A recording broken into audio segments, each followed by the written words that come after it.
to the First Team Fantasy Podcast. We have Schiff and myself here as always. We're going to be covering the Sunday afternoon slate as well as the Sunday night game and our two Monday night games. Our first game was the Dolphins, led by Skylar Thompson, going into Seattle and getting handled by the Seahawks 24-3. And to be honest, it's nothing we didn't expect. I know in our last episode, we talked about the sample size we had with Tyreek Hill and Jalen Waddle when Skylar Thompson was the quarterback. And they fell right into that. We didn't see much different. Skylar Thompson went 13 for 19 for 107 yards before getting knocked out of the game.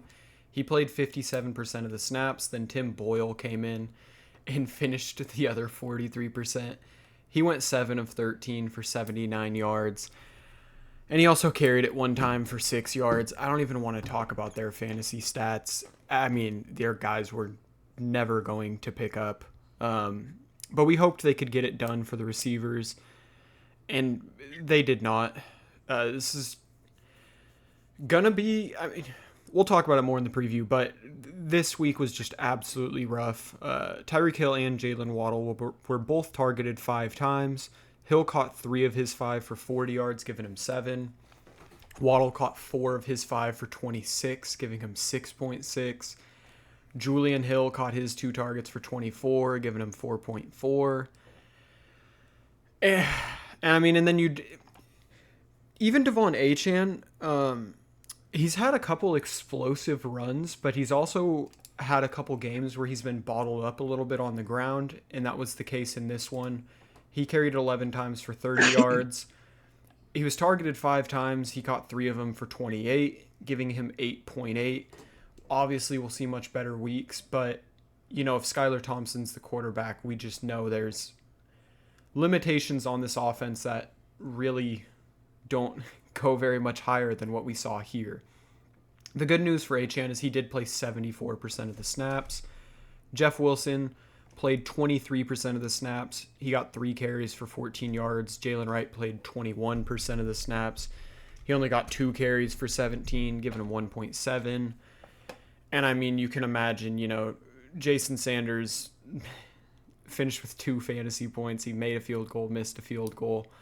The defense finished with 7. I don't see why you would have started the Dolphins defense, but if you did, that's not a terrible week. But hopefully there are changes coming to that Miami offense, and we can see more if those changes do come. But if it's Skylar Thompson again, expect more weeks like what we just saw.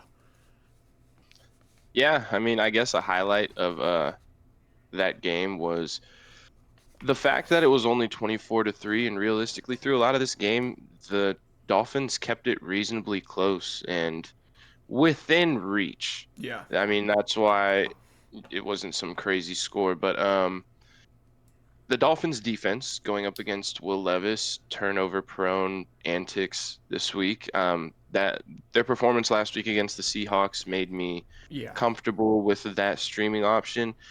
And I mean, the knowledge that Tyler Huntley might be playing quarterback for the Dolphins, a serviceable quarterback on the Dolphins changes everything. Yeah.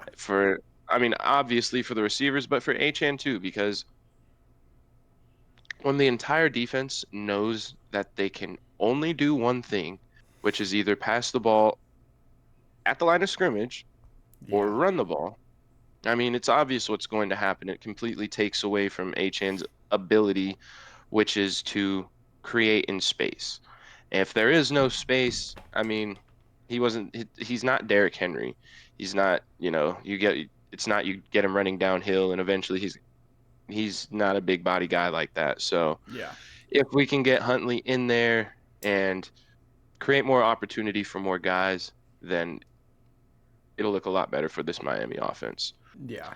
But going into the Seattle side of the ball, I guess for a lot of guys, more could have been expected, especially since they were going against an offense that could not move the ball whatsoever. Yeah. But the Dolphins defense, like I said, kept them close throughout a lot of this game. Geno Smith did okay. He He was 26 for 34, 289 yards, 1 touchdown, 2 interceptions, 2 rushing attempts for -2 yards, and I think he also lost a fumble. 13.4 fantasy points for him. I mean, not the greatest day, obviously. When you get picked off twice, it doesn't really help. And when Zach Charbonnet scores 2 touchdowns, Yeah. that also kind of takes away from your ability to score fantasy points. Zach Charbonnet, who was, yet we had talked quite profusely about his inefficiency on the ground, how it was, kind of similar to the Rashad White kind of, yeah, I mean, he's going to get the volume. It's not going to do much, but the pass catching is what. Well, Zach Charbonnet was 18 for 91 in this game. Mm-hmm. Like I said, got those 2 touchdowns, caught 3 of his 4 targets for 16 yards, 25.7 fantasy points for him. Um, it's looking like Ken Walker could miss again this week. And just knowing, okay, I'm pretty sure they have a tough matchup this week. They play the Lions Monday night. Yeah. So, you know what they do to running backs, but just the amount of volume that he's going to get makes him, if Ken Walker obviously doesn't play, the amount of volume that he's going to get, he's an automatic start. It doesn't really matter what defense he's going up against. If he happens to fall in the end zone and catch a couple passes, it could be a decent week. Yeah.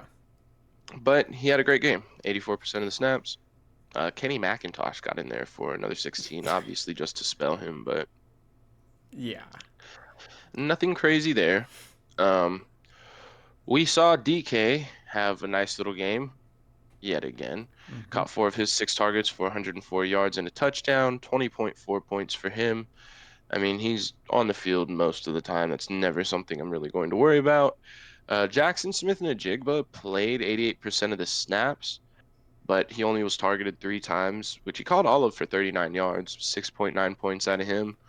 Hoping to see more week 2 type of weeks than this, but he's still definitely a flex option. Tyler Lockett, we saw play. Interestingly, so week 1, he plays 54% of the snaps. Week 2, 81. Week 3, back down to 56. Yeah. Yet, in his 56% of the snaps, he was very involved, like week 1, caught 5 of his 8 targets, led the team in targets for 46 yards, 9.6 points. But it's clear that Tyler Lockett, through 3 weeks, is not going to go away. Yeah. So I don't know if this necessarily hurts JSN, but I'd like to see him get more targets, like in week 2, 3 targets, kind of. We're back to the JSN of old. It's nice to see 3 receptions for 39 yards, not 3 receptions for 12 yards. So Yeah. we're at least getting a little more depth on these routes, but I would like to see the targets continue to go up. Noah Fant, though, the surprise for the Seahawks this week, caught all 6 of his targets for 60 yards, despite playing 44% of the snaps and Pharaoh Brown getting 47%. Also, I believe Noah Fant popped up on the injury report recently. Mm-hmm. So, as unfortunate as that may be, if you were looking to use him as a streaming tight end this week, monitor that closely, or maybe just look elsewhere entirely. Yeah. Now, oh man, I'm sorry, brother, that we have to go into this next game, but That's what as it you is. said, it's nothing that you haven't experienced before. Carolina going into Las Vegas to take on the Raiders. Raiders were favored by 5 points, and over under was 40 in this one. Carolina ended up taking it home 36-22. They And dominated the game. they did. The scoreboard does not depict. Mm-hmm. Um, 100%. yeah, Andy Dalton and Chuba Hubbard were dominant in Yeah. this game. More surprising I mean,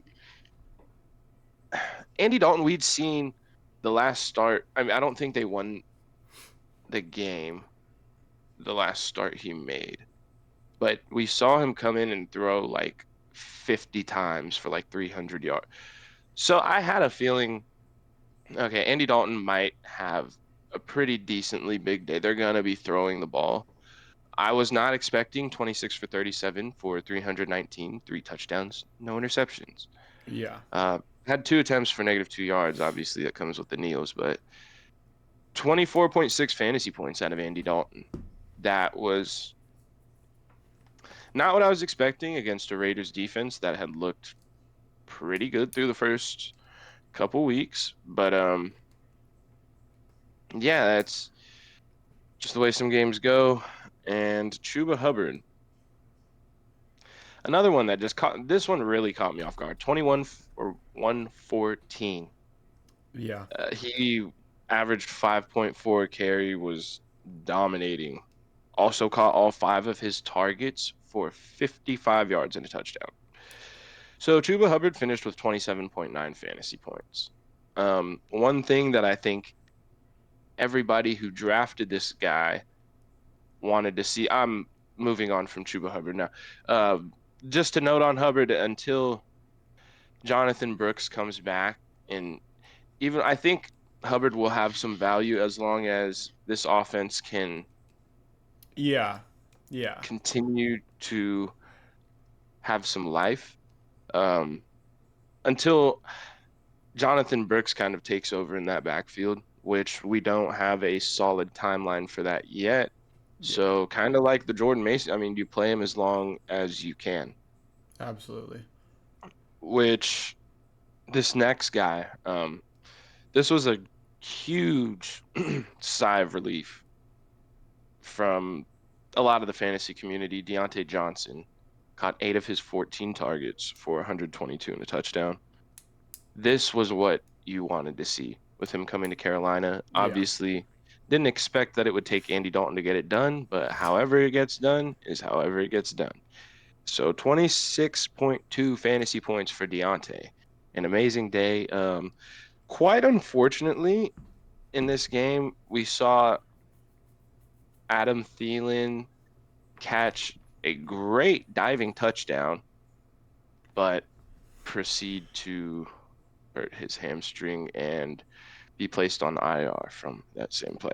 Yeah. Great play, Adam Thielen, but yeah, Yeah. he caught 3 of his 5 targets for 40 yards and that touchdown, 13 points for him. So long, my guy. Maybe see you in another 4 weeks. But with his absence, that opens up the way for rookie Xavier Legette, who caught 2 of his 3 targets in this one for 42 yards, 6.2 points. But I'm definitely a lot more interested, like, not in starting him yet. It's Yeah. still early in the season, but this is the process with rookies. Again, it doesn't always take injury, but it's kind of that they're the fresher, bodies on the team Yeah. when some of these older veterans go down. And like I said, it doesn't always take that. Some of them just come into their own later in the season, but this is why you hold them, why you roster them, because now he's going to get his opportunity with, unfortunately, a much better quarterback. Yeah. I just say that because, sorry, Bryce Young, that this happened in your career so soon. But no, so Xavier Legette immediately becomes an interesting topic.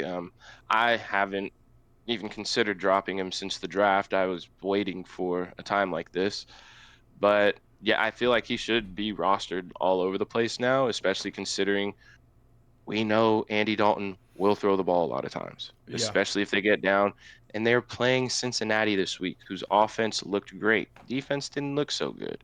Yeah. So Eddie Pinheiro added 13 points. So there's that. And yeah, that's really all I got for this one, Derek. I wish I had a little violin for you because I know this is going to be disgusting and Yeah. tough. I mean, the toughest part is fantasy wise, there were a couple of guys on the Raiders that actually had really good days. It just wasn't the guys that you would start in fantasy. Gardner Minshew did not look terrible in this one. He was 18 for 28, 214 yards, a touchdown and an interception. Carried it 3 times for 14 yards, giving him just shy of 15. We saw Aiden O'Connell come in at the end for, some garbage time play. He finished 9 of 12 for 82 yards and threw a touchdown. He played 20%. Gardner Minshew played the first 80. Zamir White, again, had an extremely disappointing day. He only played 22% of the snaps, mainly because the Raiders went down pretty heavily, extremely early, and did not climb out of that hole. He had 10 carries for 34 yards, giving him 3.4. Just another bad week for Zamir White.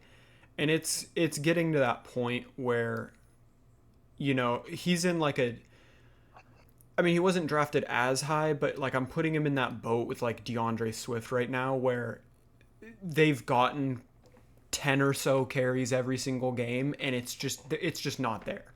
And it's how many more weeks are these offenses going to keep, especially in this one? The Raiders were trying to force feed him. There's a couple of drives where they'd run it 2 times in a row, and it just didn't work. He hasn't even been the guy at the goal line either, necessarily. Yeah. So it's beyond the point of concern for me. I mean, yeah. in this running back wasteland that we currently sit in, I don't know if you can necessarily drop him just because it's so early in the season. You don't know what direction you don't know what can happen. It's just too early. If you called your shot, you might want to hold on to him. You just don't know. Yeah. And especially there's not too much out there in the way of running backs, but he, like Michael Pittman in the receiver group, they're benched until further notice, until I see something. Oh yeah. And yeah, we saw Madison again steal a touchdown. He carried it 3 times for 7 yards, got in the end zone, caught all 3 of his targets for 37, giving him 13.4. It's not the first week and probably not the last week we're going to see Madison snag that touchdown that we would just hope would go to Zamir White. But yeah, it's just weird because it's he's apparently the guy that they trust down there. Yeah. That's the second time they get on the one that's in money zone, and they put in Madison. Yeah, it's not good for anyone who was banking on Zamir White this season. At least so far, it has not looked good at all. Amir Abdullah caught both of his targets for 13. And then we get into our main 2 guys that we would have started this week. Devontae Adams was targeted 9 times, so we do like to see that. But he only caught 4 for 40 yards, giving him 8. And Brock Bowers caught 3 of his 4 targets for 41, giving him 7.1. And just, those are both... Actually, Brock Bowers, for a tight end, 7.1 is not terrible. We do have to notate that. That's not a terrible finish at all. But we would hope for more, especially Devontae Adams, a guy getting drafted in the 2nd round. That's not a good week at all. And your 2 guys that absolutely blew up this week were Jacoby Myers and Trey Tucker. Both were targeted 9 times. Both caught 7 catches. Jacoby went for 62 yards and a touchdown. Also caught a 2-point conversion, giving him 21.2. And Trey Tucker went for 96 yards and a touchdown, giving him 22.6.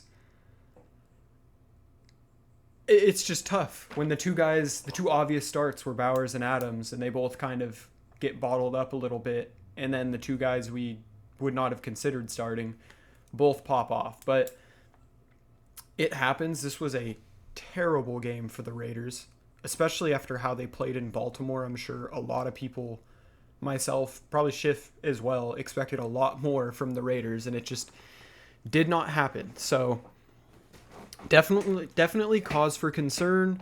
It does seem like Minshew is going to continue being the quarterback. One thing he has done decently well is get yards, so there is still hope for our pass catchers. But yeah, for Zamir White, it's not happening.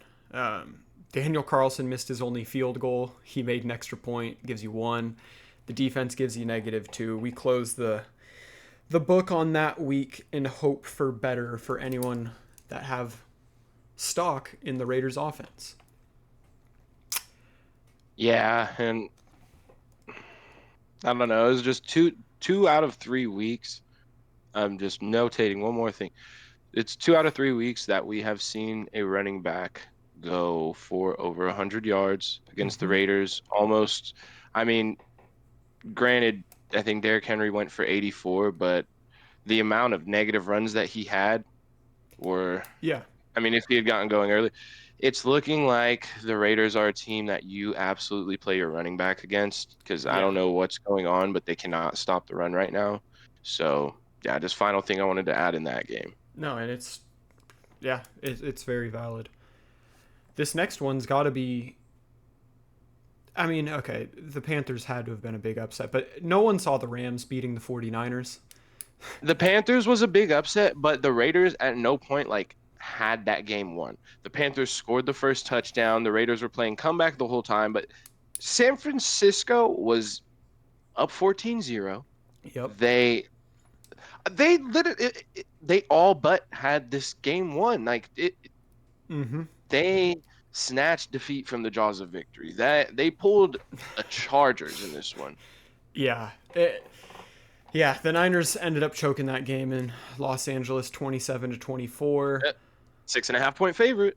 Yeah, yeah, it's been incredible. Brock Purdy had a masterclass week fantasy wise and just football wise as well. To be fair, he went 22 of 30 for 292 yards, threw three touchdowns, no interceptions, carried it 10 times for 41 yards. That's something we don't see from Brock Purdy, and gave you 25.78. So a very good week from him. Jordan Mason, again, until McCaffrey returns, whenever McCaffrey returns, is going to be the Yeah, guy yeah. in San Francisco. He got 19 carries for 77 yards, caught both his targets for 11, gave you 10.8. A bit of a down week for Jordan Mason, but again, we always talk about, especially for running backs, if you're breaking double digits and you don't get in the end zone, and he only got 2 targets, like, it's a solid week for him. Um, Isaac Guerrero, Garendo. Guerrero, Garendo. he gets a couple carries. Like, he got 5 carries for 19, is what it is. This was a game that Brandon Ayuk, I'm definitely concerned for him. Like, at this point, he got the targets, but I need to see him be more productive with said targets. What? Yeah. I don't know. I mean, obviously, he's one of those guys where it's like he hasn't performed well. Well, I feel like he's a guy that I would be trying to buy low on right now. I agree. If you have him, you kind of have to hold him because I don't think you're going to be able to get some crazy haul for him with his performance. And just especially after seeing, because it's not like the team had a down performance. It was like, no, Jawan Jennings went absolutely Yeah. ballistic in the same game. Yeah. So I think with that kind of does open up a little bit of a window for a buy low opportunity. But as far as obviously it is concerning, but it's like they paid him all this money. I mean, it's got to click at some point. Yeah. So long term, if I could acquire him, I would. But other than that, yeah, I'm kind of just holding and waiting for better days. Yeah, because I mean, he got the target volume. He saw 10 targets, but he only caught 5 of them for 48. He gave you 9.8. Again, it's not a terrible week, but it's a week without Kittle and without Debo, and we kind of expected this to be the week, especially against the depleted Rams. We expected this to be the week that Ayuk popped, and he did not because Jawan Jennings, like you said, just went absolutely nuclear. He caught 11 of his 12 targets for 175 yards in all three of Brock Purdy's touchdowns, giving him 46.5. He's now the wide receiver 5 on the season, which is just unbelievable. Absolutely monster game from him. We saw increased run for Ronnie Bell. He caught one of his 3 targets for 12 yards. He dropped what could have Oh, been. game sealer. Yep. So there's a reason he doesn't get crazy run, and that one absolutely hurts. But yeah, he played 42% of snaps. Again, it was a depleted wide receiver room. And we saw Eric Saubert basically get all of the run at tight end, and he caught both his targets for 41 yards, giving him 6.1. And I thought the Niners defense could be a good play in this one, but they only gave us 3. Jake Moody gave us 5. It's one of those Jake things. Moody missed what was it, a 50-yarder? Yeah, Yeah. it wasn't Which great. And we'll cover it more in the preview, but if Debo and Kittle return, I think the Juwan Jennings we saw, obviously we're not going to see a 46-point game again, but I think this may have been like a you struck gold 1 week, and if you started him, you cashed in, but I don't think it's going to be a recurring Juwan thing. Jennings? Yeah. Well, the interesting thing about Juwan Jennings, so it's like, we've seen the Alec Pierce performances. We've seen some of these kind of one-off, like, okay, well, it, granted, game script is everything, but if we recall the biggest game of the year last year, Yeah. that man was damn near Super Bowl MVP. So it's like He they has did the extend talent. him. He's not the biggest name, but it's like we know they will use him in the biggest moments. Like they will not shy away Yeah. from. And while he like might get relegated to a third, fourth look in that offense, I I don't know. I mean, it's just I feel like Purdy trusts him enough to where there's some guys that will look at like later. I just feel like he's a safer option than Oh, most, especially with that's like fair. the injury history of Debo and Kittle. Yeah. So he's definitely some. It might be difficult, because Kittle's coming back this week. Debo does have a chance to play. So this week, like some others, it might be difficult to like. I'm not forcing him into my lineup, but no way in hell am I dropping him Yeah. once Kittle. And I'm not saying that you were saying that, but Yeah. just to clarify for the people, like he's a guy that has to stay on rosters. For sure. For sure. But that's it. The Niners choked it away. I was glad to see it. They did. The Rams in incredible fashion. Probably honestly, even after like watching the Rams win the Super Bowl, the post game presser for Sean McVay, I don't think I've ever seen him that hyped. Just because I like think he knew they were not supposed to win that game Yeah. by any stretch of the imagination. But sometimes things just happen the right way. The the punt return was so, oh my God. There's no worse feeling. I'm getting a little off topic, I know, but there's no worse feeling than watching your team break down on special teams to give up the game-winning field goal. There is no worse feeling in the world. Yeah. So Niner fans, I do feel for you on that because that's like yeah. Anyways, into the fantasy side, where honestly I'm gonna keep it short and sweet. I mean, okay, Stafford, 16 of 25, 221 in the touchdown. We're not starting Stafford right now. We're not No. really touching Stafford right now. And, the reason that we liked him, Puka and Cooper, are both gone. Mm-hmm. So while we still trust Sean McVay clearly to find ways to stay in and win games, unlike last week against Arizona, but things happen. We're not really trusting too many of these options for fantasy right now. Obviously, Kyron Williams is not one of those. He is an every week starter. I am not remotely concerned with him at this point. Yeah. 24 for 89, 2 touchdowns, one of the sickest damn touchdowns I've seen in a minute. He was that I think it was his first one. He stops. No, it was his receiving touchdown. And he stopped right before the goal line and front flipped over the defender that was trying to ankle bite him. That was so sweet Yeah. because it wasn't even like it wasn't entirely necessary, but it was like an actual like football move. I was like, wow, Kyron Williams, man, I'm sorry I ever doubted you. Yeah. He's been insane. Yeah, 24 for 89, 2 touchdowns. Also added 2 catches on 2 targets for 27 and another touchdown, 31.6 points. He is the offense right now. Yeah. Yeah. Um, One thing I did mention coming into this game was Tutu Atwell didn't always play a lot, but when he's on the field, they get him the ball. Matt Stafford targets him when he's out there.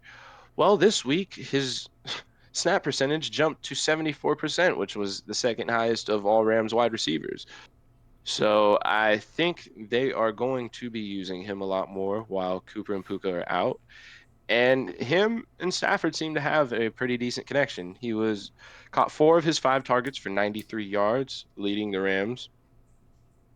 13.3 points. The only other guy I think I'd remotely trust right now is Demarcus Robinson, just because he is out there so much that Yeah. it has a chance of breaking his way.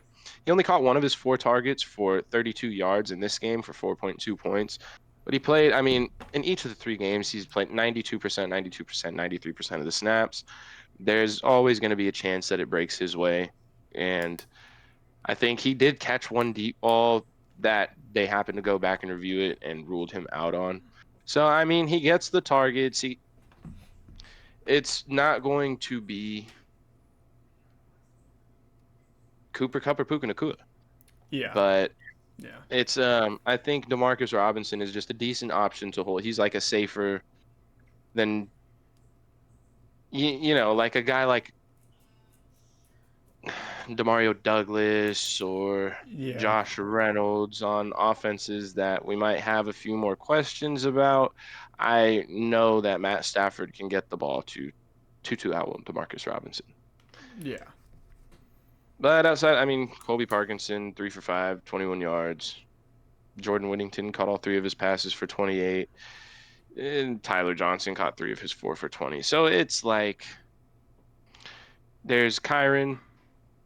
And for me, I think the only one I'd really consider actually like playing is Tutu, Yeah. but Demarcus Robinson is worth a roster spot just because he plays so much.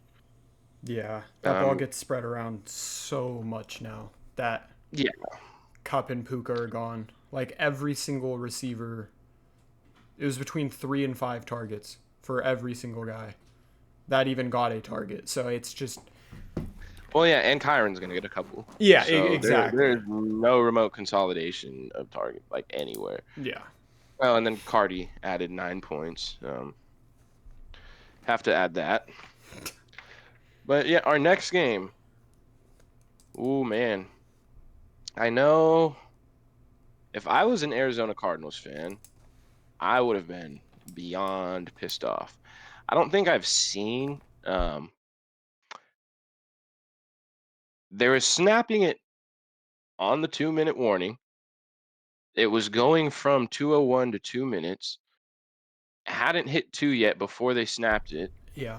And I've seen this plenty of times where they let the play run and then they call the 2 minute warning at 154, 150, wherever it ends up after that play. It ends up being a pick six in the favor of the Cardinals. And then they call it back Yeah. because of the two. I don't know personally if I've ever seen that before. And they got the snap off. 100% got it off They did before. get it like I've never seen that before. Yeah, Just that's a honest to God. robbery, honestly. And I only bring this up because the Cardinals go on to lose this game 20-13. Yeah. Um, yeah, that I was in complete shock when I saw that. Still am confused about how that call was made, but another Lions game that hits the under. We are 3 for 3 so far. Mm-hmm. What the hell, Detroit?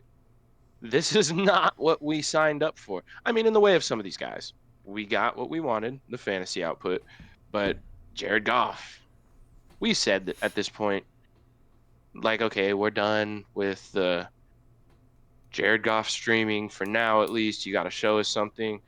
18 for 23, 199 yards, 2 touchdowns, an interception, 3 carries for 6 yards, 15.6 points. This is not what we wanted to be shown in order for him to get back into the streaming category. I'm Yeah. still cool off of Jared Goff right now. We saw David Montgomery get 23 carries for 105 yards and a touchdown, 18 point, or he also added 3 catches on 3 targets for 17 yards, so 21.2 fantasy points for him. Strangely enough, okay, now I don't understand. I genuinely don't. I get, I get that nobody technically passed it, but how exactly do they not credit Jahmyr Gibbs with a reception? But they give him the But yards. but they give him 20 receiving yards. I have no idea. I have no idea.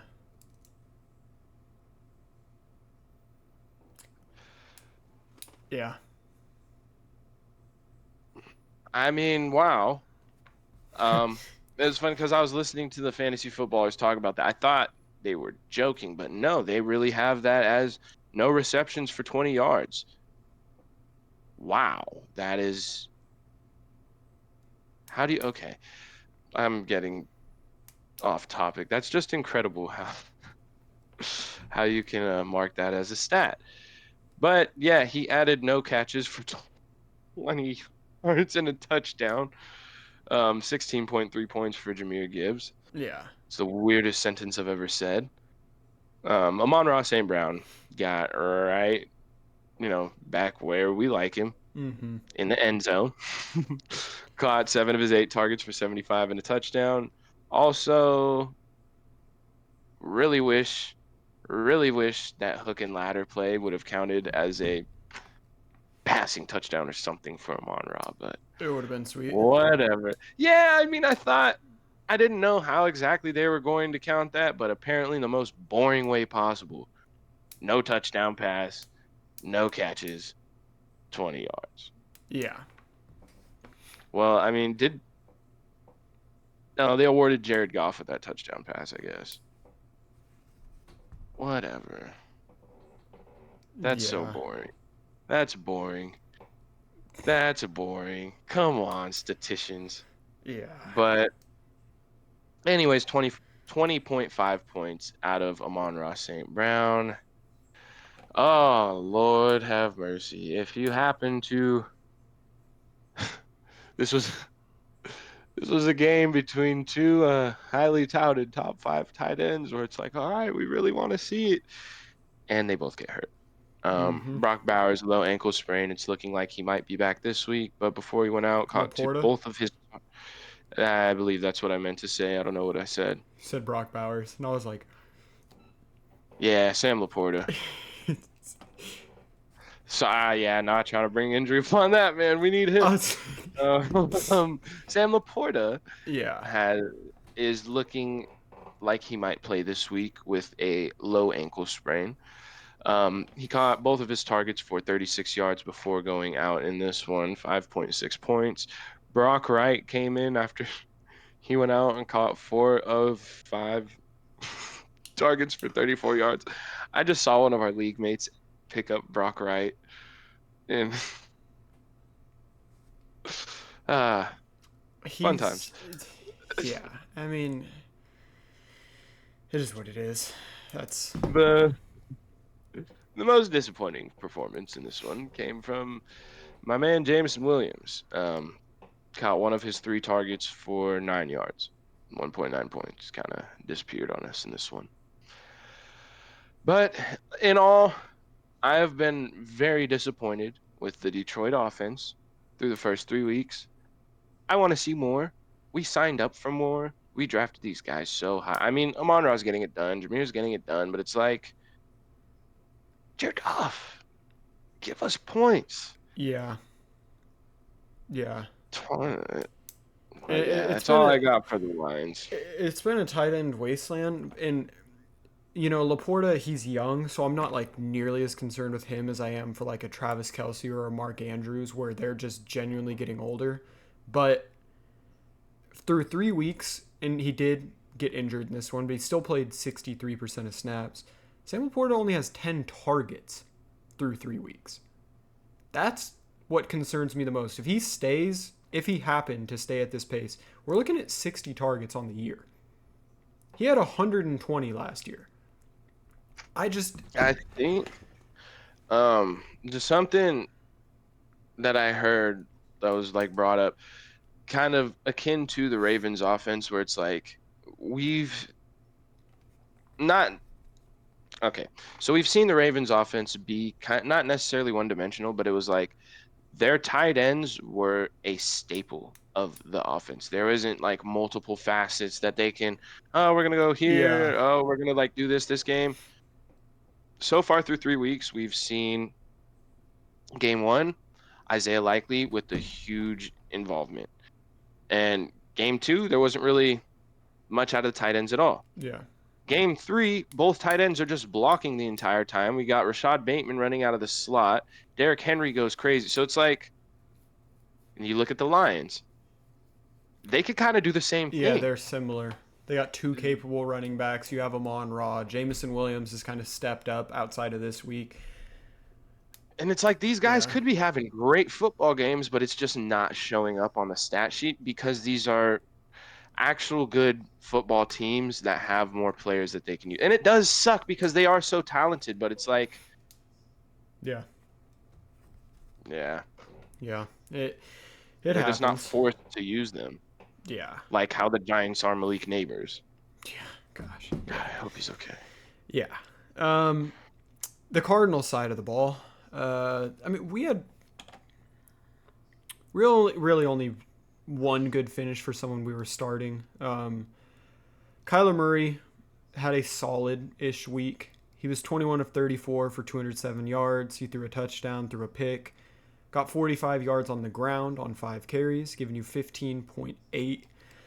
Not a terrible week. The Lions are a good team. Obviously, we've seen Kyler already this year. He looks incredible. I'm not too worried about that.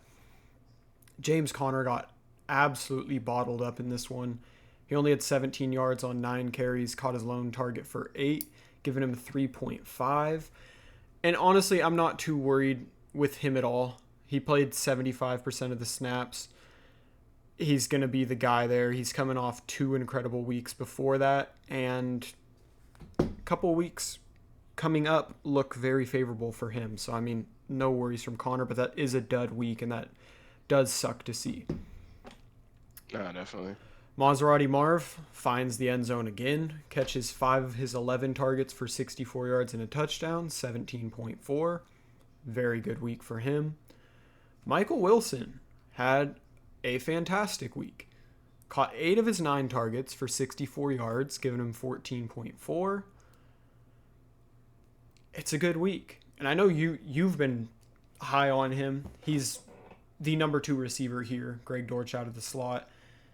And I mean, especially this coming week, I'll switch over to Trey McBride quickly because he did leave the game with a concussion. He caught 3 of his 6 targets for 25 yards, giving him 5.5. But, you know, this coming week, and we'll talk about it more in the preview, but Michael Wilson is someone to keep your eyes on for this coming week. He could be a formidable play, but it's good to see him getting that volume. Yeah, I was kind of like, how we see with the Giants last night, how the lack of any real decent involvement from the tight end in the pass game kind of looked like those sort of targets, over the middle, those kind of went to Wan'Dale Robinson. Yeah. I'm kind of wondering if it's going to be a bit of the same thing with Trey McBride out. I mean, Michael Wilson already got 9 targets last week. I wonder if he's going to get peppered with targets yet again this week. And clarity, I've got him on my dynasty team, been holding on to him for about a year and a half. So, yes, I've been rooting for the guy for a while. Yeah. I mean, he had a really good week. Greg Dortch was kind of the odd man out in that receiver room. I mean, he saw 6 targets, but he only caught 3 of them for 35 yards, giving him 6.5. Matt Prater had a decent fantasy day, gave us 9. The defense gave us 5.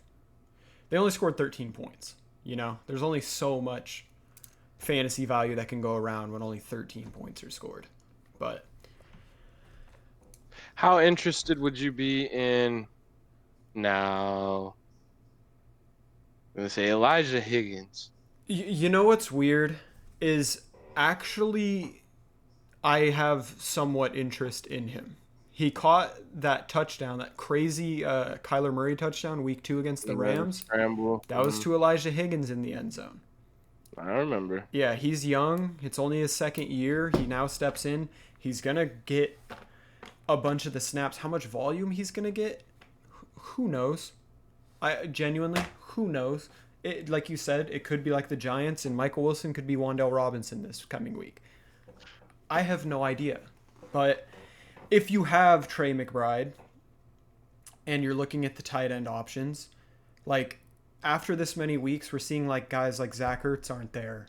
You know, you look at the options and it's tough. Sometimes you're looking at, Hunter Henry and like really quick, like Dalton Schultz, Hunter Henry, Noah Fant, Cade Otton. It's like you might roll the dice on Elijah Higgins. Like, I wouldn't hate you for it. We haven't seen what he does when McBride's gone. We've seen what all these other tight ends do as the starter. And a lot of them, that ceiling, Yeah, I mean, it at the very least gives you some little bit of unknown upside.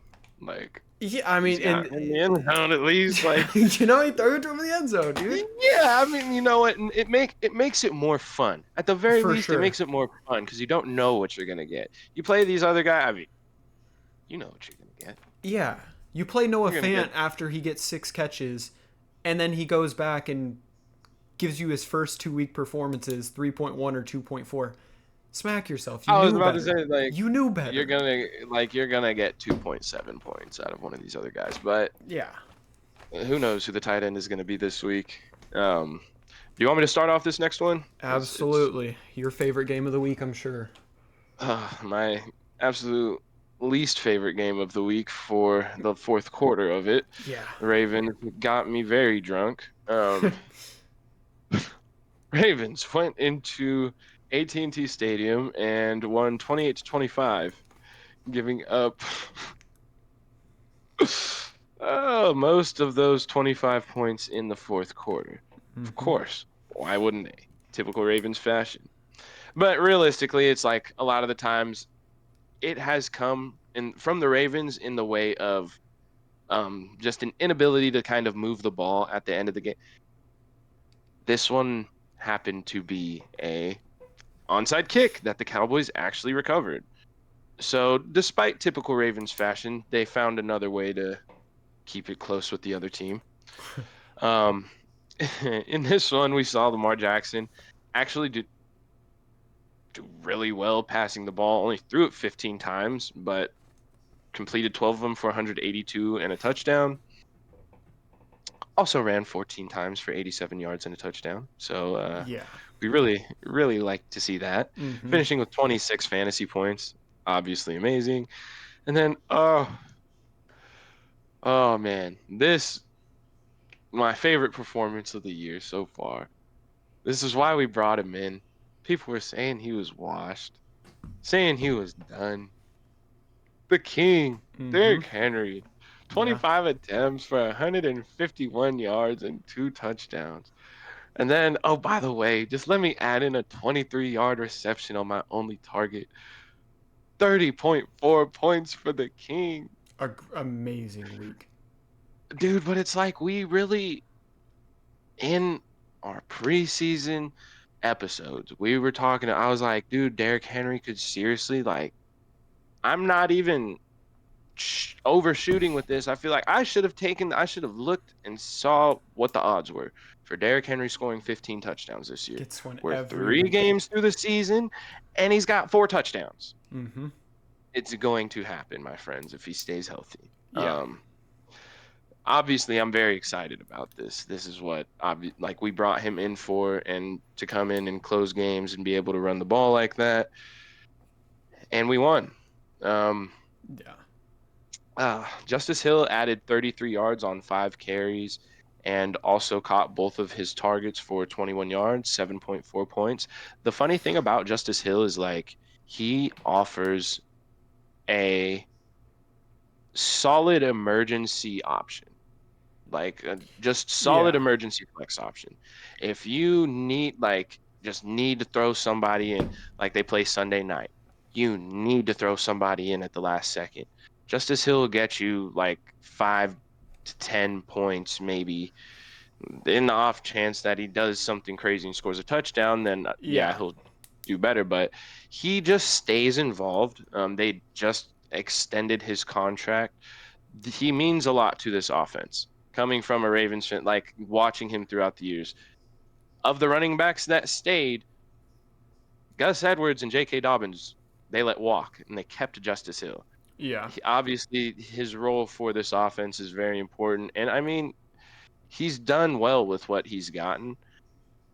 He's no more than an emergency flex, but if you do need him for that purpose, Yeah. he's pretty decent. Nelson Aguilar, the leading receiver, on his 156-yard catch that was sweet. He literally just broke a tackle and ran for the apartments, just kept Yeah. going, and then gets tackled at the end, but gave us a Derrick Henry touchdown, so Yeah. we love it. But yeah, that was his lone target. And then Charlie Kohler caught his lone target for 30 yards. They just left him wide open. But Rashad Bateman, of the actual people that were remotely fantasy relevant, we continue to see him. I mean, it's one of those things I think, like, for the Raiders fans, Trey Tucker is a guy that, like, about, like, he is going to be involved in this offense. Like, the Mm-hmm. coach, it's because you listen to I don't listen to what the Raiders coaches talk about in the preseason, just like you don't listen to what the Ravens and I don't listen to the Patriots coaches. So these are guys like Rashad Bateman coming into this season that, had the healthy offseason, knew he was going to get a little more involvement. He has scored over 7 fantasy points in every game so far, which Sneaky. is more than Michael Pittman can say. Um, God. I'm at a loss with the quotes right now. If you guys couldn't tell, Michael Pittman has hurt me. But Rashad Oh Bateman my caught 3 of his 4 God. targets for 28 yards and 1 touchdown, giving him 11.8 points. Zay Flowers had a down week, Yeah. caught 3 of his 4 targets for 20 yards, 5.3 points. But the Ravens ran the ball 39 times. Or no, I'm sorry. Not 39, 45. Yeah, they ran it 30 times with the running backs. Yeah, 45 times in total. So ran it 45 times, passed it 15. Yeah. You can imagine what's going to happen. And granted, they had a 22-point lead going into the fourth quarter. Not every game is going to be like this. Honestly, this next game against the Bills, I don't hate. Like, if you need to, flexing Rashad Bateman this week, they're going to need to throw the ball. I don't hate that at Yeah. all. Realistically, though, I think you're going to see a lot of Isaiah Likely and Mark Andrews this coming week. I think it's going to be one of those. The Bills don't do well against tight ends, and Yeah. they're going to need to throw. Josh Allen has been doing very well. Justin Tucker missed his only field goal attempt for 46. Yeah, I think he missed a 46-yarder. Don't know what's going on with him. Kind of sad to see, but hit all of his extra points at least. All I really got for that. I mean, You don't want to touch on everybody. Mark Andrews? Everybody. It's kind of what I said in earlier when I was saying, like, how Mark Andrews and Isaiah Likely didn't really do anything in this game. It Well, was is it because they were like genuine? I didn't see too much of this game. I'm sure a lot of people didn't. Mark Andrews played 33% of snaps. Is that because a lot of the time they were running the ball and blocking, and Mark Andrews oh wasn't out yeah, there for that? That yeah, makes and sense. it's just That makes sense. and I think it's just a part of the scheme. It's different. It's not the same this year. It's not the same look Yeah. that we're used to with the Ravens. Something I'm getting used to. I don't know what they're going to do on a week-to-week basis. I feel like Mark Andrews, you're still starting. I mean, what do you do, really? Yeah, we went over, the Yeah. potential tight ends on the wire. You for sure keep rolling Mark Andrews. And there are going to be because we saw Isaiah Likely go off that first week, and he's gotten 3 targets since. Mm-hmm. So it's not like he's fallen off. It's just game script for some of these teams is going to hit a lot harder in fantasy than a lot of us realize or want to this year. Yeah. No, fair enough. And the Cowboys side of the ball, Dak had an incredible day, fantasy-wise. I mean, a really good day. He was 28 of 51 for 379 yards and 2 touchdowns. He carried it twice for 7 yards and added a touchdown on the ground, giving him 29.86. If you rolled Dak this week, it paid off incredibly large for you. Now, his targets and yards were very dispersed this game. Jake Ferguson, the return of Jake Ferguson, he benefited the most from it. He was targeted the most. He saw 11 targets, caught 6 of them for 95 yards, giving him 15 and a half, playing 66% of snaps. You could tell he's still, he could be 100%, but the Cowboys, are ramping him back up. I think he'll average out above 70, but a very solid week back for him. CeeDee Lamb didn't. We kind of have to talk about the Cowboys in a strange sort of past tense since they did just. No, yeah, but this is before, so it's, in this one, CeeDee Lamb did not have a great game. He was targeted 7 times. He caught 4 of them for 67 yards. He lost a fumble, so he finished with 8.7. Brandon Cooks was targeted 6 times, caught 2 of them for 16 yards, and I believe he caught the 2-point conversion because he finished with 5.6. Jalen Tolbert got a touchdown. He caught 3 of his 5 targets for 42 yards, giving him 13.2. And Keontae Turpin also caught a touchdown, catching all 3 of his for 51, giving him 14.2. As the weeks go on, we've talked about Jalen Tolbert's potential of passing up Brandon Cooks as the wide receiver 2 here. And I think there's a real path for it. Brandon Cooks is really getting up there, or starting to get up there in age.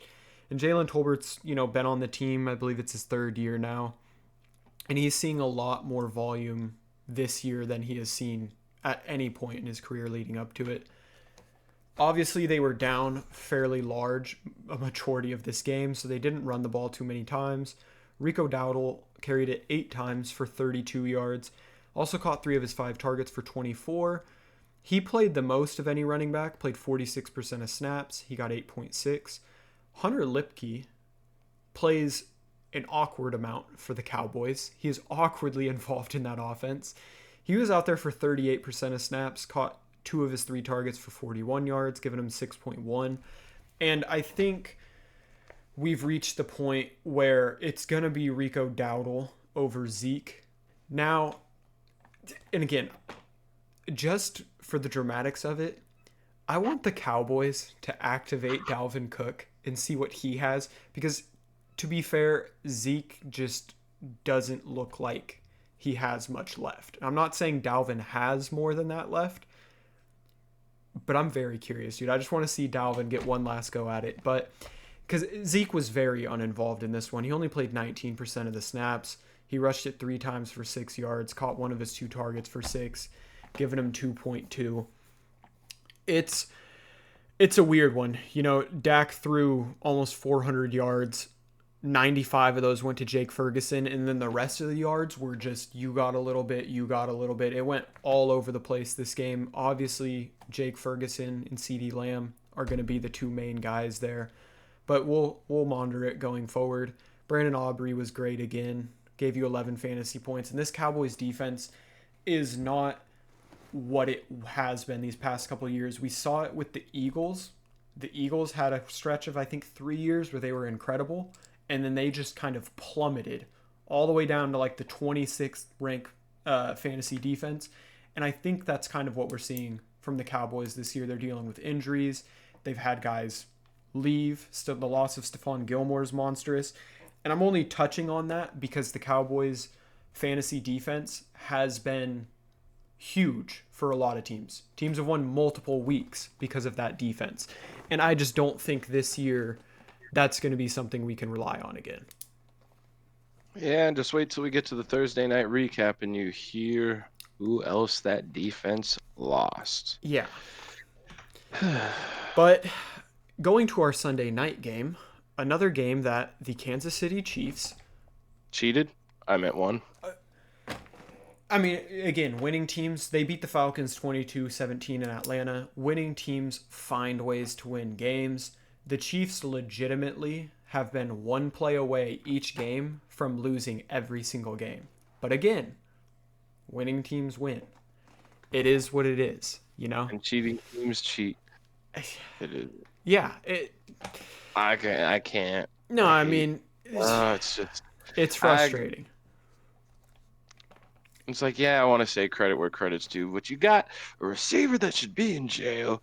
You guys cheat every game. Yeah. You make it real hard to appreciate greatness. Yeah, for sure. I mean, yeah, Mahomes, it's weird. These past couple years, we're not seeing the Mahomes that throws 45, 50 touchdowns, throws for 4,500 or 5,000 yards. But he's incredible, obviously. They win games with him. He had another solid week. He was 26 of 39, 217 yards, 2 touchdowns, a pick. Carried it 6 times for 17 yards, giving him basically 17.4, so a solid week. Kareem Hunt was not activated for this one, so it was Carson Steele getting a bulk of the work. 17 carries for 72 yards. Caught one of his 2 targets for 2 yards, giving him 8.4. That's not a bad week. I mean, for what we Would see. you trade Patrick Mahomes? For who? Or just in general? Just if you could, if you could get Dak Prescott and like maybe a little bit on the top. Joe Burrow and a little bit on the top. Do you know how bad Patrick Mahomes has been for fantasy football? Like, yeah, he wasn't. I mean, the past couple of years, he's not been. I can pull it up really quick. He's the QB 14 right now, and he was the quarterback 8 last year. Albeit we are filming this after Thursday night, so he's probably technically the QB 12. Or no, Dak was ahead of him, but Daniel Jones may have passed. He's right around like 13, 14 for this. Yeah, he has not been good. And he's still going as a top 4 quarterback drafted. That's why I'm saying if you could trade him for like, dude, if you could trade him for Jaden Daniels right now. Oh, for sure. The only part that like is tough for me is now, obviously, with Pacheco missing extended time, I think they're going to have to pass more. In this game, it was kind of lower scoring. They still have a good defense, but yeah, I do not think Patrick Mahomes is like an untouchable piece or shouldn't be an untouchable piece on your fantasy team. So, yeah, that's crazy to think about.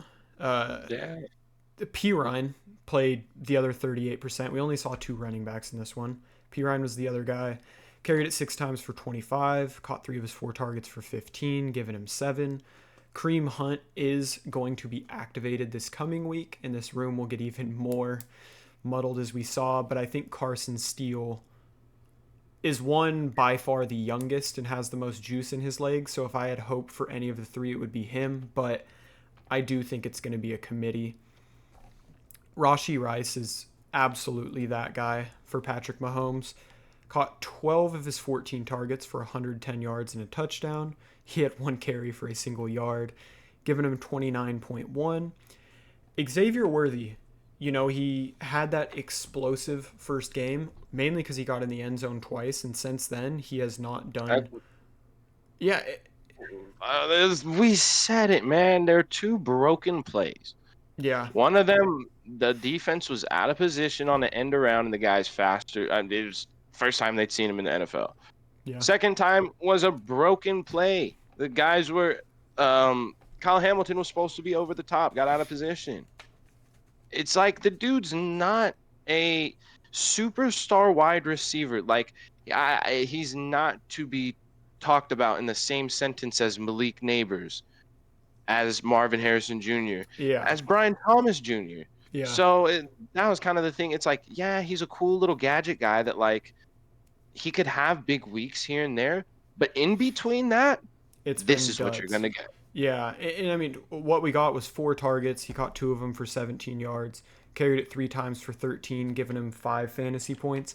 The thing that really scares me with him is one, I expect at some point Travis Kelce is going to get into a bit better of a groove. I don't know how high his ceiling is at this point, but I do think it's a little bit higher than what we've seen. And the biggest thing is Juju is back. And he outsnapped Xavier Worthy already. He was targeted 3 times. He caught 2 of them for 17 yards and a touchdown, giving him 9.7. Juju played 55% of the snaps, and Xavier Worthy played 50. So it's just with Hollywood going out, we kind of were like, okay, Xavier Worthy's going to be that number 2 there. Not necessarily. And even in the wide receiver room, he might not be the number 2. So just another mouth that the Chiefs are feeding, and that cuts into opportunities Xavier Worthy would get. Travis Kelce, again, wasn't crazy disappointing. It's sad and kind of crazy to say this was his best fantasy week yet of the season, and that came on 5 targets with 4 catches and 30 yards for 7 points. It's the same boat as like Mark Andrews, except even higher because you drafted him before, Mark Andrews. What are you going to do, dude? You keep throwing him out there and you pray for better days.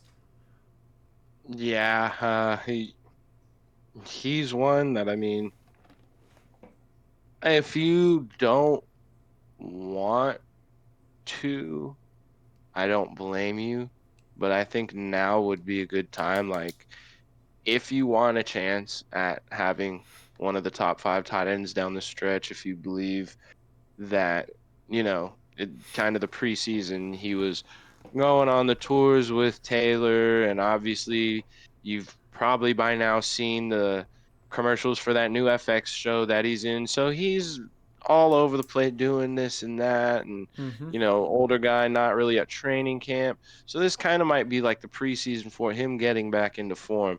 If you have belief that he can get back into form, and I mean, kind of like Mark Andrews, probably you could do the same thing, but the situation is a bit different as we discussed.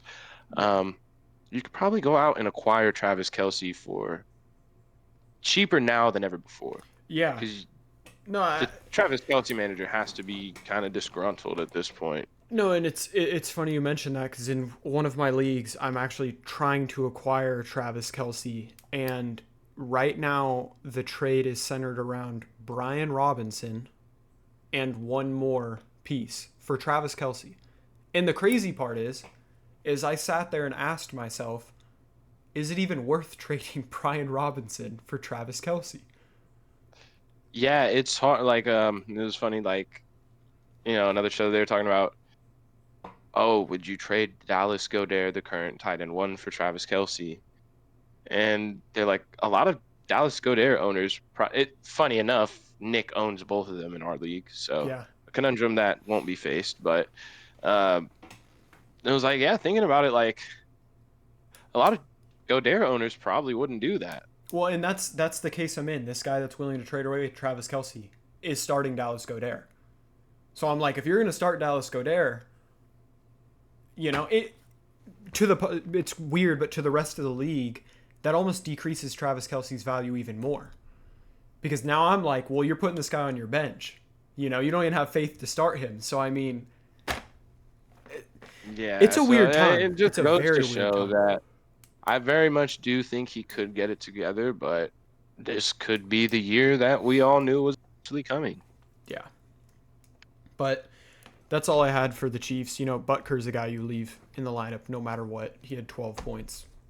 You book it every week. Even on a bye week, he'll probably score. Um, Kirk Cousins start off with the Falcons, 20 for 29, 230 yards, 1 touchdown. Also added a rush for a-- 12.1 points out of him. I think, did he lose 2 fumbles? Um, That's I can confirm, but I what it believe shows so. right here. Yeah, so 12.1 points out of him. We've seen better days out of Bijan Robinson, especially running the ball, 16 attempts for 31 yards. Had that touchdown, which kind of saved his day. However, he only got 2 targets, which he caught both of for 21 yards, 13.2 points out of him.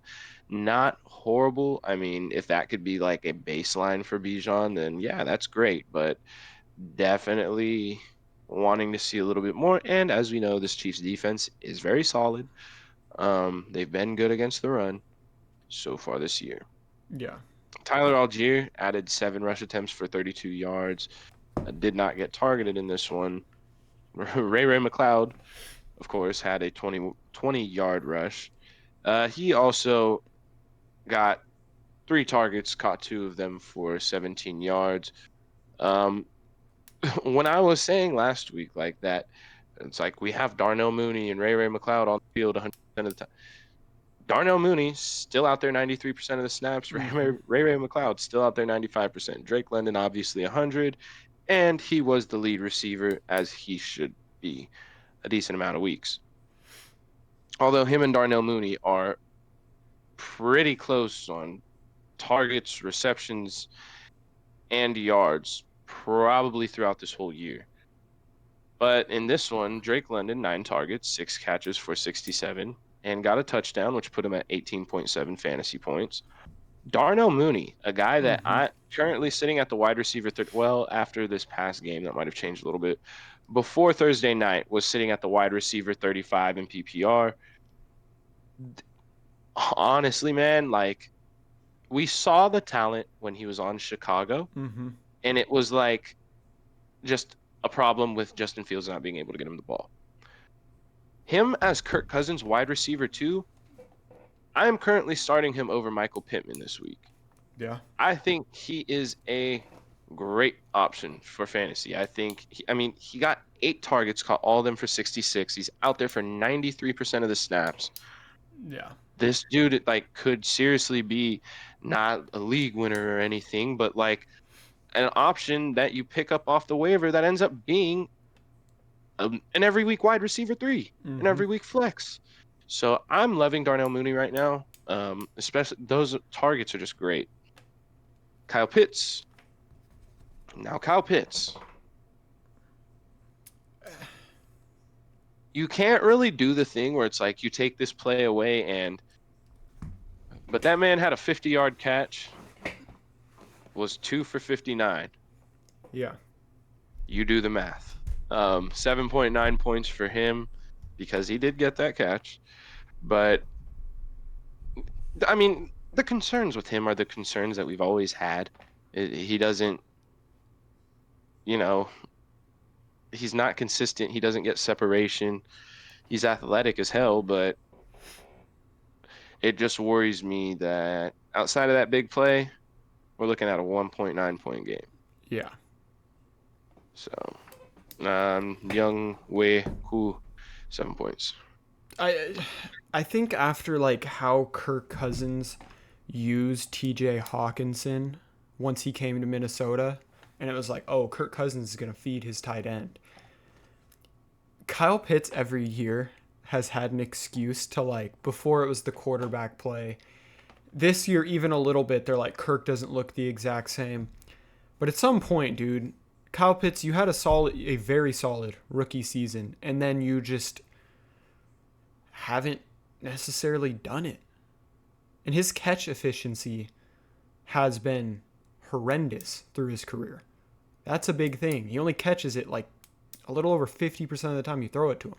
So, I don't know. But again, the tight end landscape has been so bad that Kyle Pitts is still the tight end 11 through 3 weeks. So, Yeah, it's like Brock Bowers already is what we wanted Kyle Pitts to be. But, anyways, yeah. into our next game, which this isn't going to take me long at all. The Jaguars went into Buffalo and forgot that they were playing football. Trevor Lawrence, they lost 47-10, if I might add. Trevor Lawrence, 21 for 38, 178 yards, touchdown, interception. Also added 2 carries for 3 yards, 10.4 points for him. Travis Etienne, 11 carries for 68 yards, and also added 4 catches on 6 targets for 17 yards, 12.5 points out of him. Yeah. Dearness Johnson, Tank Big Beach had 2 carries for 12 and 9 yards, respectively. Woohoo. Christian Kirk came back to life. 8 Yeah. catches on 10 targets for him, 79 yards, 15.9 points. Very, very strange what is going on in Jacksonville. But They look terrible. hopefully. Oh, yeah, which it just doesn't really make sense because they have a decent Their offense roster. should be top 10. It should be. Like, for the love of God, put Christian Kirk, Brian Thomas, and Gabe Davis on the Ravens, and let They that. got It's like ETN. They got a solid right. I mean, it doesn't make sense. maybe it's just Evan Ingram. They can't do it without Evan Ingram. But I don't know, man. But this is easily the best week we've seen out of Christian Kirk so far. Brian Thomas Jr., I'm telling you, he is going to be a league winner by the end of the year. Saw 9 targets this game, only caught 5 of them for 48. So 9.8 points out of him. But for me, I'm at the point where I'm just leaving Brian Thomas Jr. in my lineup. Yeah. When the breakout game comes, it comes, but he hasn't gotten me under 9 points so far, so I'm okay with that. Yeah. It's better than I had Michael Pittman, man. We need to go find God together. Something ain't working, man. But other than that, I mean, there is a long list of people who were targeted in this game that I am just not going. I'll let you guys know. So, Gabe Davis caught 2 of his 6 for 18. Parker Washington caught 2 of his 3 for 18. Brenton Strange caught 2 of his 5 for 12. Uh, is that what Jason DeGuara? Is it no Josiah DeGuara? I The apologize. old Packers Caught, tight end. yeah, Josiah DeGuara caught his lone target for 8 yards. Luke Farrell caught his lone target for 2 yards, and Devin Duvernay caught 1 for a negative yard. God, dude. I mean, that's tough. Yeah, there were no real. I mean, like I said, you had ETN with the 12.5. I mean, Brenton Strange got a touchdown. Okay, so he got 9.2. If you happen to put him in for Evan Ingram, I guess yeah, I can't really say that's a bad week for a tight end. 9.2. If your tight end scores a touchdown, you might win your game. Yeah. That's fair. That's very fair. But yeah, I mean, it's just those two, Strange, ETN, Kirk, and Brian Thomas. Gabe Davis, I'm not even looking at. Yeah. The Bills side of the ball, I mean, the Bills defense has been so incredible. And to be fair, their offense has capitalized on it. Josh Allen he's been incredible to start this year. I mean, we can't talk about it enough. Since his third year in the NFL, 2020, all the way through now, which would be this is his 5th year. He's either finished as the number 1 or number 2 fantasy quarterback, and he's right on track with that again. He went 23 of 30 for 263 yards and 4 touchdowns, no interceptions, carried it 6 times for 44 yards, gave you just about 31 fantasy points. He's got 7 passing touchdowns and 2 rushing touchdowns with no interceptions through 3 weeks. And this is after they got rid of Stephon Diggs and Gabe Davis. Josh Allen might be him. I mean, again, it's weird. They've been dominating, so it's other than week 1. But I'm very excited for this game against Baltimore coming up. This is going to be a crazy game. I mean, obviously, I hope we win, but for a fantasy, like, I really hope that they make Josh Allen work.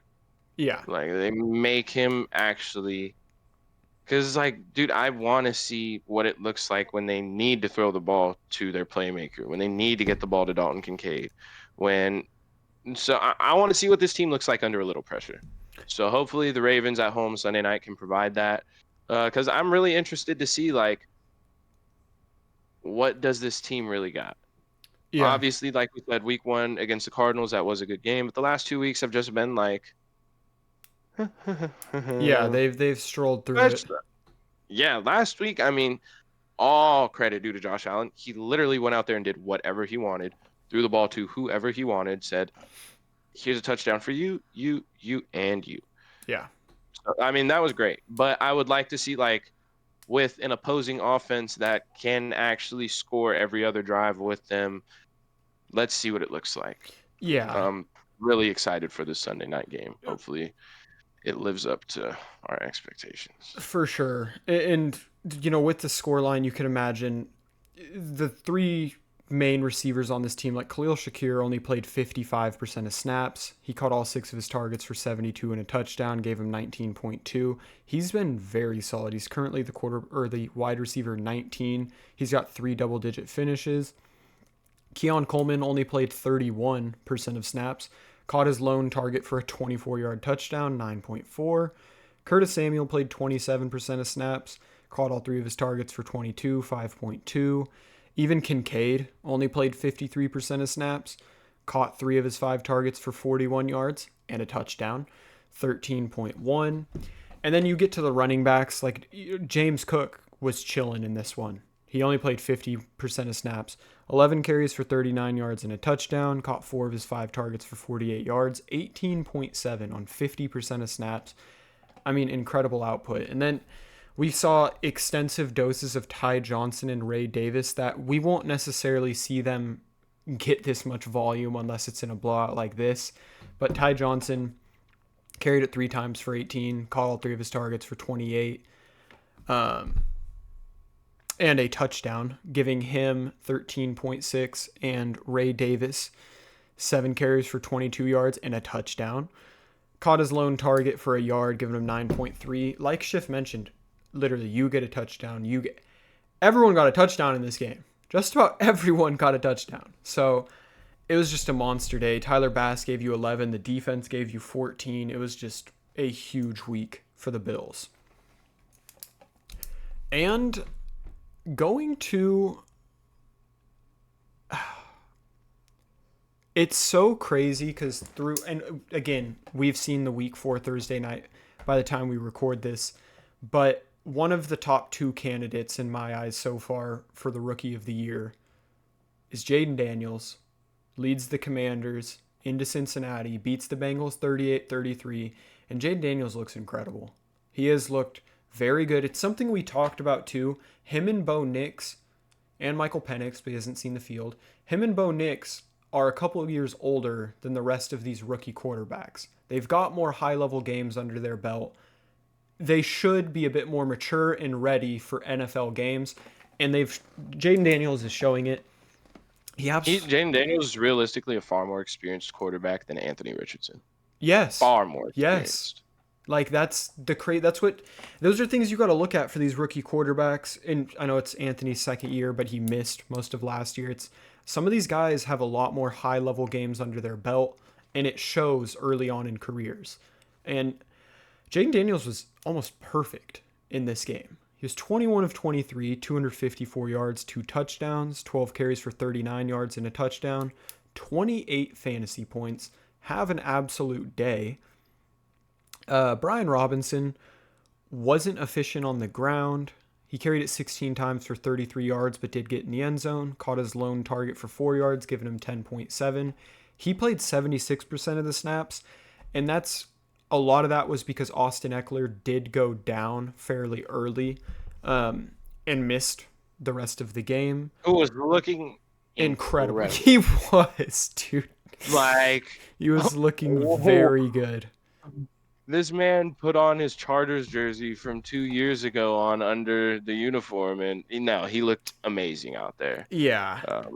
it was unfortunate to see him get hurt on Monday night. Yeah, and before he goes out with that concussion and only 22% of the snaps, he carried it 3 times for 35 yards and a touchdown. He'd caught both of his targets for 22 yards, 13.7. For where you got Austin Eckler and Brian Robinson, you have found really good value. So far, I swear, this duo is what we hoped Najee and Jalen Warren would have been.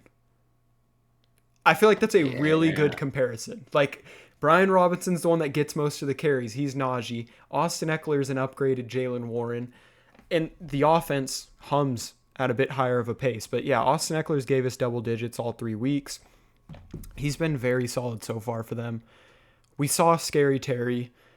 He only got targeted 6 times, but he caught 4 of them for 100 yards and a touchdown, giving him 20 points even. Finally, man. Jaden Daniels, start finding your guy, start getting that rhythm. That's your guy through the air. That's by far your best receiver. It's good to see Terry get not even close. get some momentum going, and I think we can expect some more weeks like that, but it was very good to see. The snap percentages in this one for the receivers was very weird. Like, Terry gets 85% of snaps. De'Ami Brown gets 58, but he only gets targeted twice. Caught them both for 16. And then they ran a lot of tight end and a lot of blocking, because outside of those two, I mean, Luke McCaffrey was out there for 34%. He caught all 3 of his targets for 44. It was so close to scoring. Would have been the first McCaffrey to score a touchdown this season. That's just unnecessary. Poor Christian, man. He's in Germany trying to figure it out, dude. But we're seeing Noah Brown get some play on this team, but he's only 22% of snaps, 3 targets, caught all 3, 29. Zach Ertz, 64% of snaps, 5 targets, 5 catches, 38 yards, 8.8.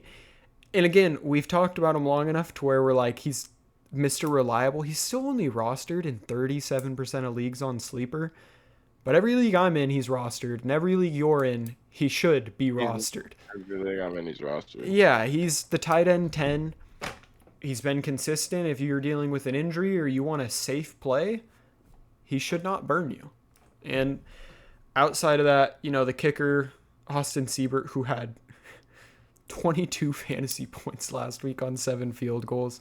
He did solid this week, but only had the chance to kick 1 field goal. He gave you 9. It was a solid week for the Commanders.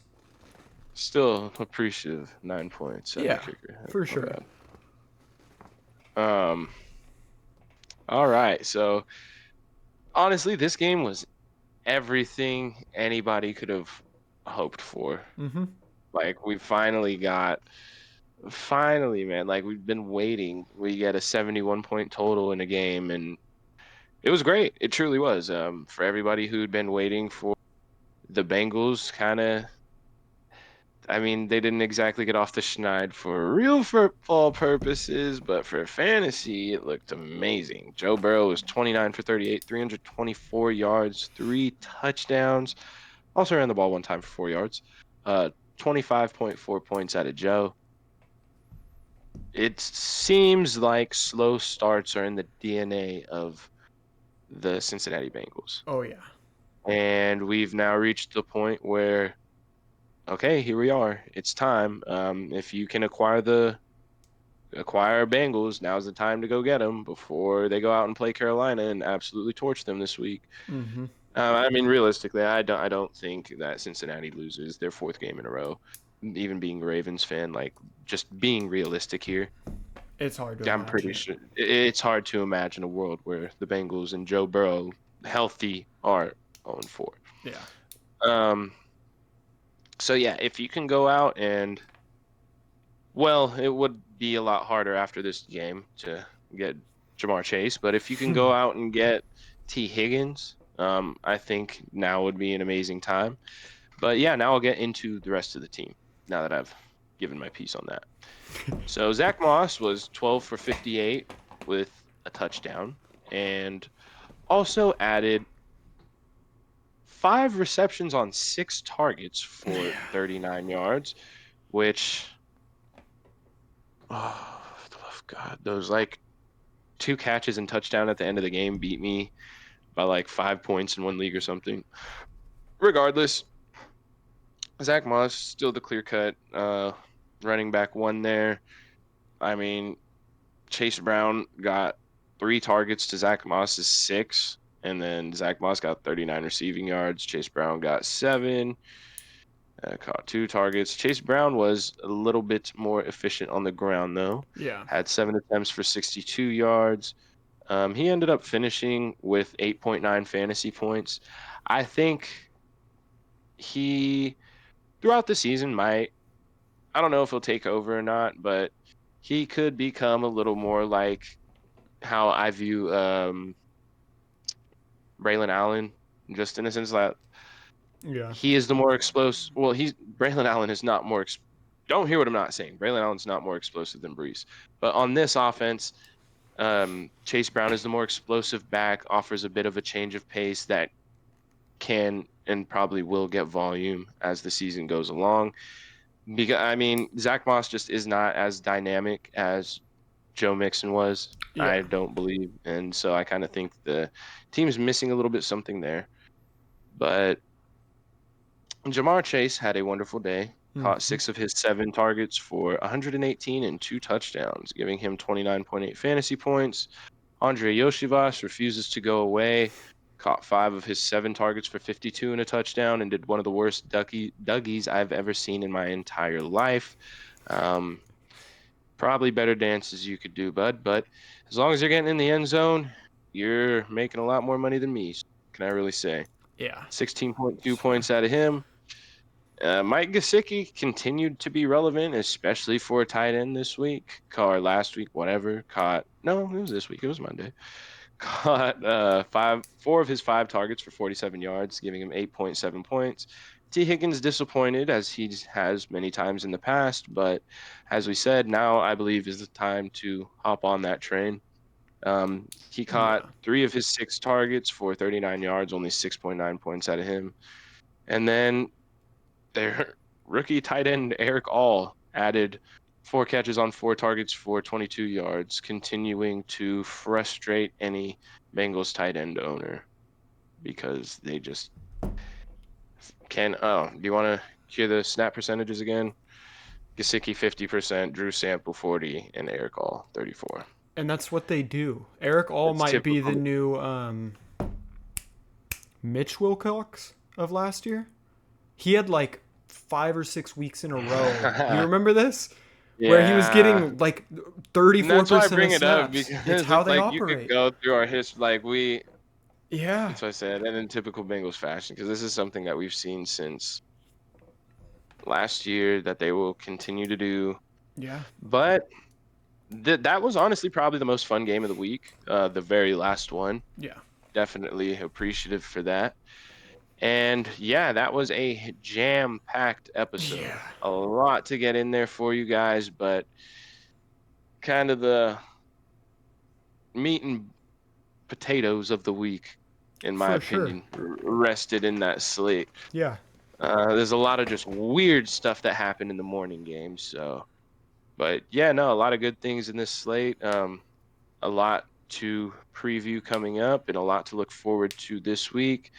I think we have no choice but to give you guys at least a bit of an injury rundown before we get into previews, because goodness, it is ridiculous. Mm-hmm. Even more updates today as we were going on recording, but hopefully for your sake your team is somewhat healthy. Granted, we're only 3 going on 4 weeks in, Yeah. so don't forget, guys, stay the course. If you got those rookies, don't get frustrated and drop them. That's just going to be gold for somebody else sitting on the waiver wire. If you drafted them, stick with them unless you really have no depth. Yeah. But yeah, and also don't forget, every time you see the waivers run, means someone got dropped. I've seen crazy things in leagues. Somebody dropped Brian Thomas Jr., another person dropped Jordan Addison in a league. Things happen. People get frustrated. Go reap the benefits of their mistakes. Yeah. But Derek, you got anything to add? No, I just appreciate you guys sticking this one out with us. And as always, questions, comments, advice you guys need, drop it in the comments. We are here for you. All right. As we say every time, go USC, come back next time, take more reps with the first team. Yes, sir.